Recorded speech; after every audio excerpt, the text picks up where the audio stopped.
يابا السلام عليكم. اليوم موضوعنا عن النثية والفحل. الشباب باعوا هاي النثية شلون تصير.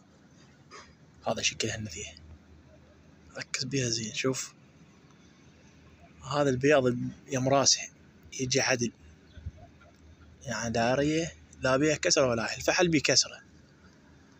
شوفها